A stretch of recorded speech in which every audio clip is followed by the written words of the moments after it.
What's up, y'all? This is Good Game Reviews. I'm gonna keep this quick. I'm really tired. Um, this is another prediction, another game prediction. Um, this is Week 9, New England Patriots going up against the Baltimore Ravens. Um, I've already made my list. You know how I do it. If you've been watching my predictions already, you know how I do it. If you don't, here. So I pretty much do them on paper towel. I know it's real, janky, it's real ghetto like, but I mean that's what we got, so that's what we're gonna do. Uh, I'm gonna start with the quarterback position like I always do.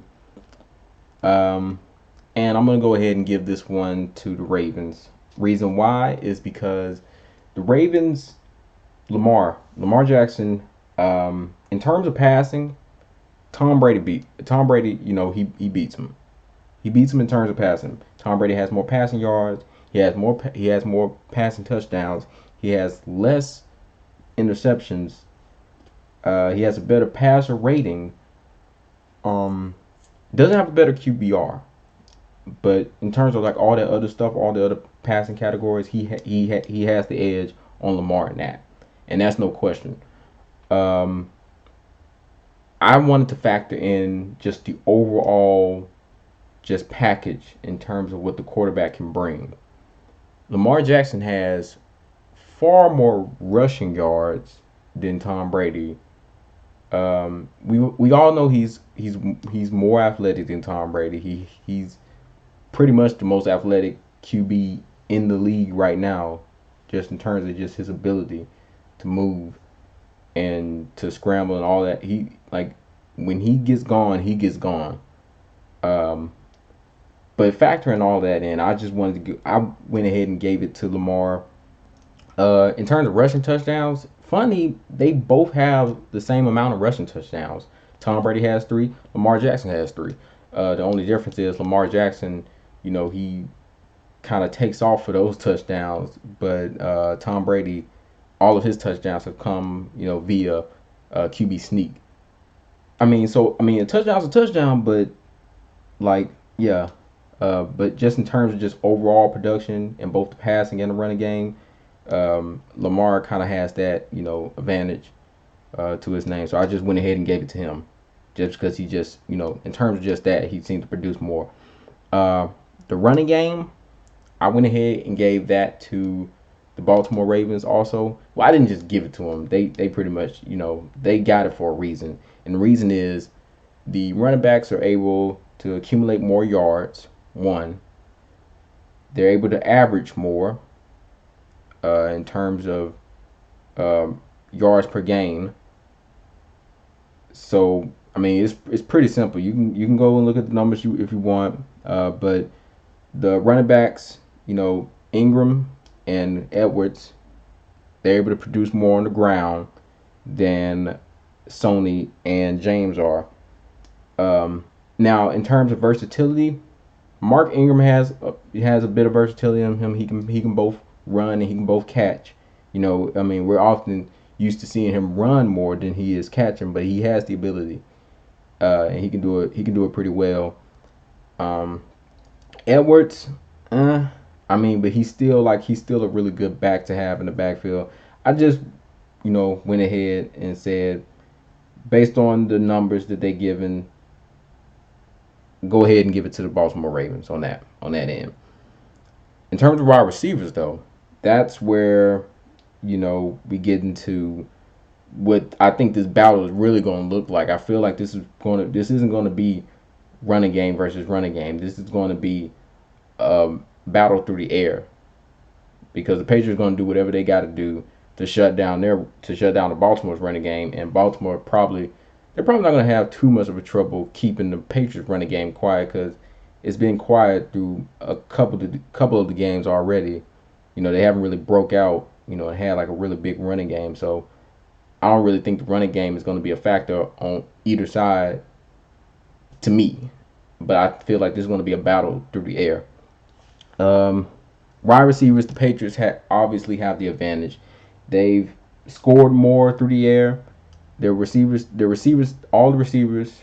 You can go from the top with Julian Edelman to the guy with the least amount of yards. They just seem to accumulate more receiving yards than the other side in terms of wide receivers. Um, they have more touchdowns, more yards per game. So I mean, you're getting the Baltimore Ravens are getting Marquise Brown back. So that will add to the firepower of the Ravens, which they've been missing for a little while.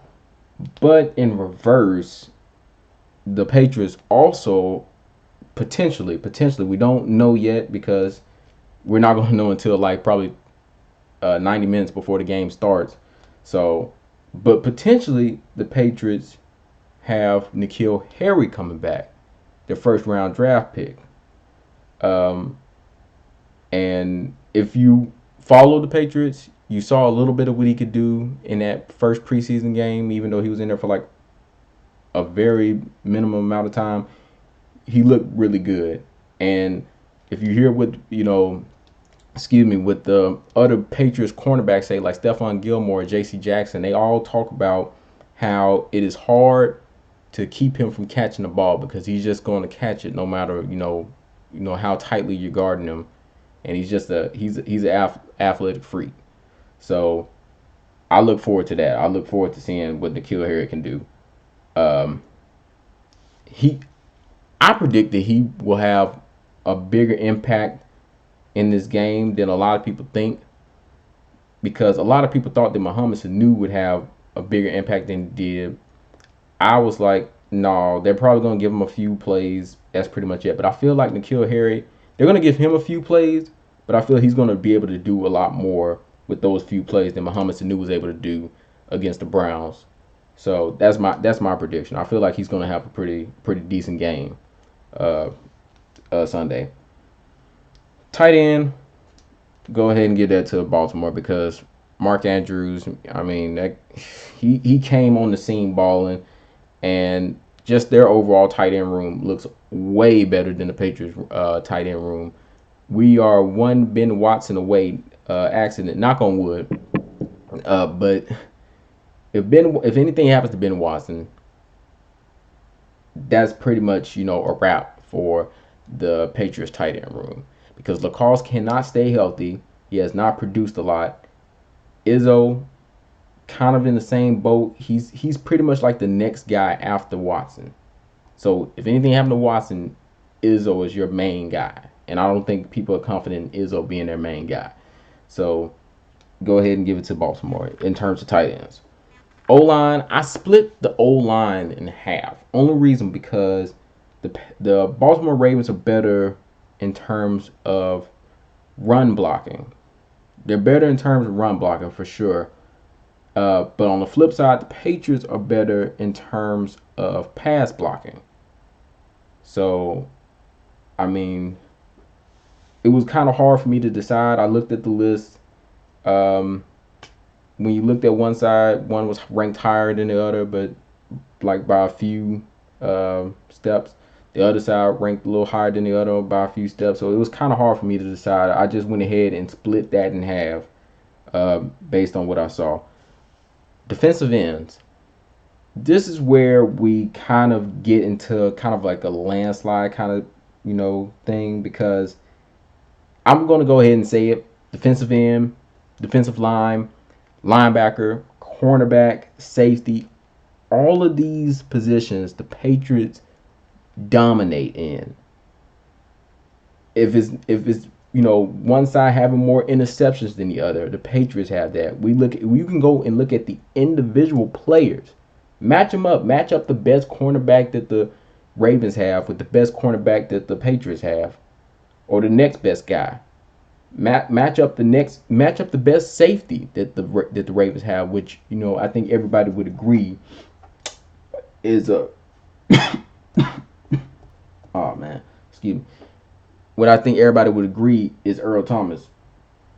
I need to go to sleep. I need to go to sleep. But Man, I'm so tired. Um, what was I saying? Anyway, yeah, Earl Thomas. I feel like everybody would agree that Earl Thomas is the best safety that the Ravens have. But looking at his numbers, he doesn't produce as much as the Patriots' best safety, which would be Devin McCourty. Maybe in tackles, that's where Earl has the edge on Devin. But other than that, Devin pretty much cleans that, and the next best guy cleans that. So you look at each of these defensive positions: defensive end, defensive line, linebacker, cornerback, safety. The Patriots have the edge on each of those categories. Man, I'm so tired. I'm blanking on names. I can't even remember people's names. Um, Special teams, I went ahead and split that one in half only because, and it's weird to say this, you have two sides of the special teams. You have the offensive side of the special teams, which when you're talking about the offensive side of special teams, you're talking about returning the ball and making field goals and making extra points. That's what I would consider kind of like the offensive side of the special teams. And then you have the defensive side of the special team, which is you know stopping the other team from returning too many yards or making plays, as in block punts, making players fumble on special teams. That's kind of like the defensive side to me. Um, I went ahead and split this in half because as far as like the offensive side of special teams, Baltimore has that, and as far as the defensive side of special teams, the Patriots have that. They pretty much have that. Uh, so I went ahead and split that in half. And last but not least, I ended off on coaching. You already know what it is. Anytime we go into these games, it's pretty much going to go to the Patriots because of Bill Belichick and the other coaches that he have around him. Steve Belichick surprisingly has been the guy who's been calling the defensive plays. I thought it was Gerard Mayo for a second. I thought it was Bill Belichick, but apparently it's Steve Belichick. That's his son. He's the safety coach. Apparently he's been the guy who's kind of been given like the defensive calls and all that. So, I mean, I would have never expected, but hey, what I mean, it's whatever. But they've been doing very, very well. Just all of those guys all together collectively. Um, yeah, Bill Belichick, he has that pretty much locked down with him and his group of guys. They have that locked down. So you already know I'm gonna give it to the Patriots. So overall, I tally up the scores. 3, 4, 5, 6, 7. Well, 1, 2, 3, 4, 5, 6, 7, 8, and 4. So overall, it's 8-4. Patriots have more, advantages on their side, and a lot of that has to do with the defense. And I know you might say it's a little unfair because you look at the defensive side and there's defensive end, defensive line, linebacker, cornerback, safety, all that. I mean, but on the other side, you also have the offensive side. You got quarterback, running back, wide receiver, tight end, and then the offensive line. You can also factor that in. So, I mean, everybody. I mean, each side has their shot. And you might say I'm kind of being a little unfair when I'm bringing in coaching because it's like obviously who's gonna have a better coaching matchup if you're talking about the Patriots versus anybody else. You're talking about Bill Belichick and his squad versus anybody else's coaching squad. Of course, they're going to win that category, but it plays a factor. Coaches make decisions. They can win games or lose games, so you gotta take those into account. Um, but this is the list that I've came up with. You can see it on this little ghetto sheet that I got. Yep. So probably one of the closer lists that I've made. A lot of these lists so far have been like complete like landslides. So this is like obviously the closest list, and for good reason. This is going to be the Patriots like legitimate first competition, and we're going to get into some more tougher games, and the list is going to look similar to this throughout the next few weeks. But yeah, this is pretty much like the closest game in terms of like competition that the Patriots have had so far. This is the Sunday night game, so look out for that. As far as anything else, I'm pretty much done. Um, Score prediction. If I were to give a score prediction, um, I would say that the Patriots win. Uh, I'll say 30, um, 34, 34-28. No, no, no. That's too much. That's too much. Um, 34-21. I'll say that. Patriots win 34-21. So yeah, that'll be my prediction. Until next time, though, I'm out. Oh, don't forget to like and subscribe. Don't forget to like and subscribe. Do all the good stuff. Comment, yeah, because I read the comments. So anything you want to say, just go ahead and type it in there. Yeah, I'm gonna go ahead and end this. I'm out.